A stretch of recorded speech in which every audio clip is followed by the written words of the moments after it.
Estamos de volta. Hoje, o Melhor e Mais Justo discute os atuais ataques à democracia brasileira. Atuais porque tem sido uma frequência, né? Contínuos, né? Participam desse debate aqui comigo Laura Capriglione, repórter da Rede Jornalistas Livres, e Roseli Coelho, cientista política e professora da Fundação Escola de Sociologia e Política de São Paulo. Desde as jornadas de junho de 2013 até as manifestações mais recentes, as ruas ganharam maior diversidade de vozes, da esquerda, à direita, à extrema-direita, nazistas, fascistas.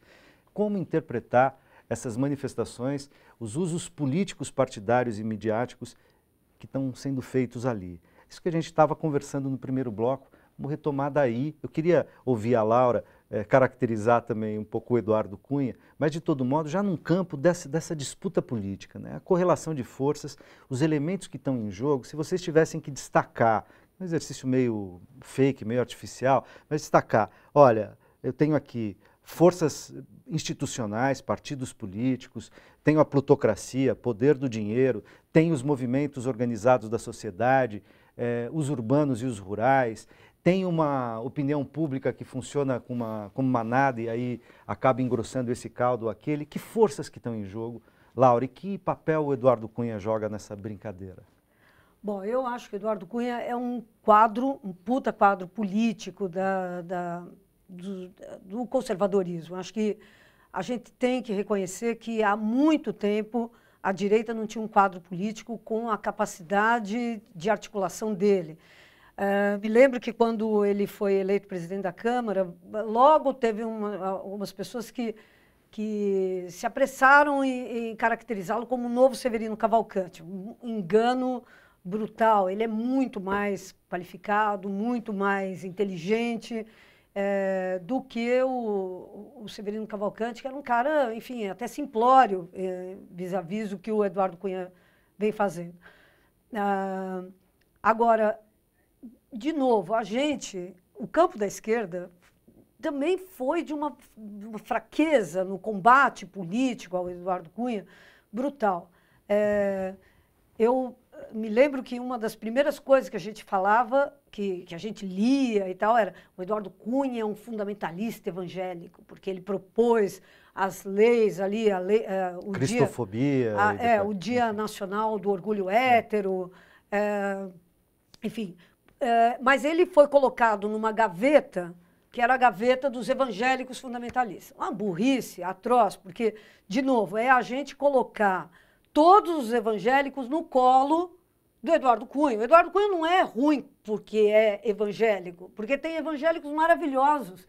Agora, com esse negócio, ele é evangélico, a gente simplesmente virou as costas para eles, e para os evangélicos, e entregamos de mãos beijadas, de mãos atadas para o Eduardo Cunha.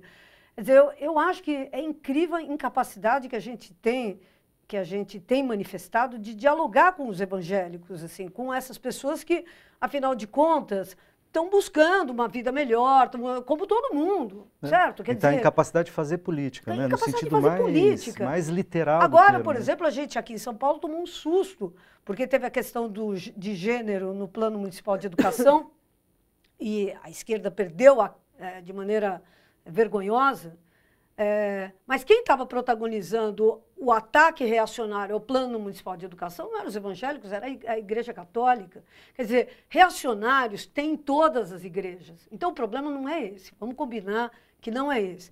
Tem evangélicos maravilhosos. Martin Luther King era um pastor. Quer dizer, ou bem a gente começa a dialogar com eles, ou simplesmente com essa camada incrível e dinâmica da população brasileira, ou nós perdemos a guerra já. Então, eu acho que o Eduardo Cunha é um cara que joga um papel super importante, porque mobiliza esse sentimento religioso e tal, e, ao mesmo tempo, mobiliza tudo isso sem que a gente esteja fazendo combate político do outro lado. Tenho mais perguntas aqui, vou lançar para vocês. O Samuel Alencar, ele pergunta como a Laura e a professora observam o recuo da mídia. Dessa última semana, a gente teve aqui alguns editoriais do Jornal o Globo, do Jornal Nacional, na Folha de São Paulo e tal, recuando do golpe, recuando de um ataque que fortaleceu o impeachment o tempo todo e começaram a pedir democracia, governabilidade, uma certa... Nós estávamos conversando um pouco sobre isso antes, né, do programa. Eu tenho a impressão que é mais ou menos a Globo e a grande mídia, de um modo geral, se curvou diante do óbvio, que se o país de fato for mal, muito mal, afundar completamente, eles também afundam. Eu acho que é isso, a minha interpretação é essa. Agora, há outras interpretações, que, enfim, o governo teria retomado verbas de publicidade, que teria parado de pagar, devolver, eu não sei. Eu tenho a impressão que deve ter sido uma olhada no futuro. O que aconteceria? Uma mistura de fatores, né? De o fator principal, eu acho que foi o óbvio. Alguém deve ter se dado conta que se o PIB brasileiro perder 5 pontos, 10 pontos, etc., a Globo perde, todos os grandes jornais perdem. Eu acho que é isso, eu atribuo a isso. E você, Laura? Bom, eu acho que, vamos falar real, quer dizer, as condições políticas para um golpe... a explicação delas está sempre na economia, né? Quer dizer, isso não é ser marxista, isso é ser realista. E você acha que a economia está tão mal que está... Não, eu acho que não, exatamente isso. Eu estava vendo antes de vir para cá os números do Fernando Henrique, de desemprego, de inflação. Exato, não, você tem toda a razão, eu estou te dando razão. O que tem hoje é o seguinte, não há condições objetivas, econômicas e tal, para um golpe, porque... Os lucros dos bancos nunca foram tão grandes. Por que o sistema financeiro haverá de ser contra um governo que está garantindo as condições políticas para que eles extraiam lucros incríveis, como nunca antes na história deste país? Por quê? Por que o agronegócio haverá de ser contra um governo que conseguiu abrir mercados e que, vamos combinar, está sendo bastante omisso na questão, em outras questões, como, por exemplo, a questão da regulamentação, da demarcação das terras indígenas. Por quê? Por que o agronegócio há de ser contra esse governo? Um governo que tem como ministro um representante, ministro da Agricultura, um representante do agronegócio. Direto do agronegócio. Quer dizer, interessante, então, né? Por quê? Então não dá para... Então não dá para... é muito diferente essa situação da situação que a gente vivia em 64. Quer dizer, em 1964, você tinha um governo, o governo João Goulart, que estava, de fato, avançando fortemente sobre os interesses da classe dominante. Por exemplo, com a questão da reforma agrária, com a questão da limitação do envio de dinheiro para fora do Brasil, enfim, com várias coisas que ameaçavam os interesses deles. Hoje não ameaça nada. Com a estatização, com não sei o que lá. Vamos combinar? Eles estão ganhando muito dinheiro. Eles estão ganhando muito dinheiro. Eu não sei se você lembra, o Armínio Fraga disse o seguinte, 6%, na época da campanha, 6% de desemprego não interessa para o capital. Para o grande capital. 6% de desemprego não é viável. O desemprego precisa estar maior. Para a acumulação ampliada se realizar, o desemprego precisa estar maior. Essa é a lógica do capital. Então, isso tudo que você falou é conversa para uma outra conversa. Aliás, é matéria para um seminário. Por que a burguesia brasileira nunca, e internacional também, nunca se sentiu confortável e feliz nos braços do PT? O Lula não era o candidato da burguesia, nem em 2002, nem em 2006 e nem a Dilma era em 2010. Nunca foram. Claro, o Lula administrou com competência o capitalismo brasileiro, a Dilma também, e está enfrentando crises agora, provavelmente uma parte é com erros do governo que poderiam ser evitados, mas a gente não pode cair na esparrela de dizer que um governo petista para a burguesia é a mesma coisa que um Serra, que um Alckmin, que um Aécio. Só que as condições políticas, o risco político que está envolvido num golpe é imenso, porque aí significa o quê? Significa perder o controle sobre as massas exploradas e oprimidas. Quem é que dialoga com essas massas exploradas e oprimidas? É o PT. Entendeu? A questão da reforma agrária. O PT como partido de massa, inclusive. Como partido de massa. Quem é que dialoga? Não é outras questões aqui para os nossos internautas poderem entrar na conversa. Samuel Fabrício, ele pergunta, nesta bagunça generalizada, o que o eleitor deve fazer nas próximas eleições? Não votar mais? Está pregando o voto nulo aqui. E um comentário da Poliana Asturiano, sobre a pergunta da Laura para a Roseli. se São Paulo tem tanto fascista assim. Diz ela, São Paulo é o estado mais fascista do Brasil, seguido pelo Paraná e os outros estados do Sul. Essa é minha opinião pessoal. Concorda comigo, né? Eu não concordo. Eu não concordo. Eu não concordo porque o Paraná, que a Poliana está falando, o Paraná... Do Beto Richa o Paraná do que Beto Richa foi obrigado a professor. massacrar os professores. É fácil, gente. Então, como é que pode o Paraná ser o estado mais fascista e ter tido as maiores mobilizações possíveis da greve dos professores? Teve greve de professores em 10 estados. No entanto, foi o fascista do Paraná que pegou e fez o maior enfrentamento contra o PSDB, contra os planos de contenção do PSDB. Então, é só para a gente começar a pensar que a luta política é muito mais complicada do que supõe a nossa vã filosofia, o vã simplismo. Que não dá para cair no reducionismo de botar todo mundo no mesmo saco, né? Eu acho que a gente avançou degraus demais. Uma coisa é o seguinte, claro que em São Paulo não existe só fascista. São Paulo é a cidade... É uma cidade de trabalhadores, né, a maior cidade nordestina do país. Claro que não é. Agora, a minha divergência em relação a você é em relação ao pessoal que vai para a Avenida Paulista. Que vai agora nesse próximo domingo dia 16. E que foi. Aí sim, eu acho que a composição ideológica interna é francamente conservadora, tracinho fascista.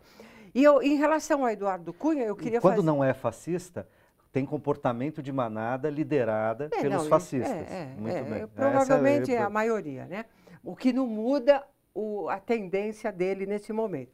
Eu acho que em relação ao Eduardo Cunha, o seguinte, o problema... A questão não é que ele era o cara, e é ainda, né, o cara dos evangélicos. Ele é o cara dos planos de saúde. Ele chegou e foi colocando um projeto para isentar plano de saúde. Ele ataca o SUS diretamente. Diariamente. Ele é o inimigo do SUS. Sistema universal, né, ele que precisa ser inimigo aprimorado. Ele foi o cara que tirou da última gaveta, depois em cima da mesa para ser votado, a ampliação da terceirização.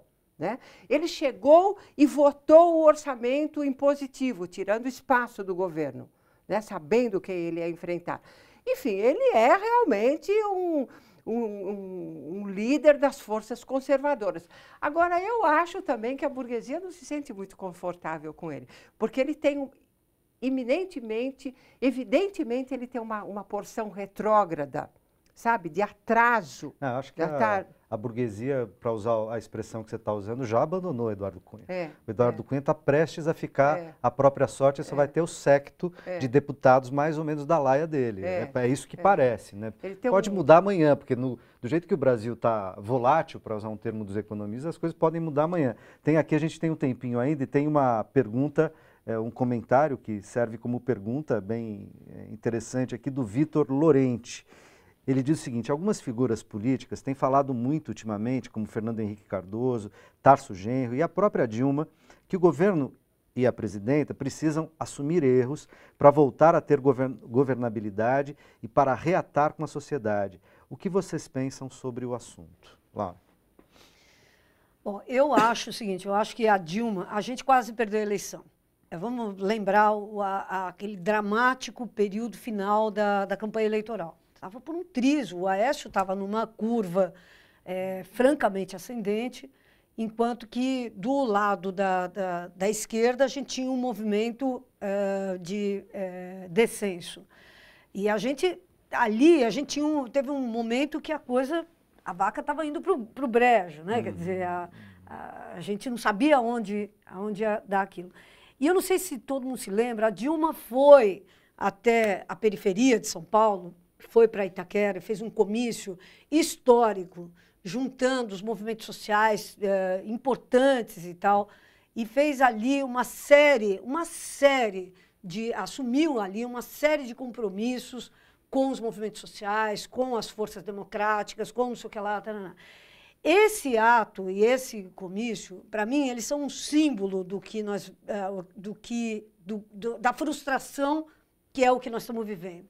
A Dilma, por exemplo, lá assumiu que ela ia enfrentar a questão do genocídio da população negra, pobre e favelada. Assumiu, falou, nós vamos acabar com os autos de resistência. Cadê?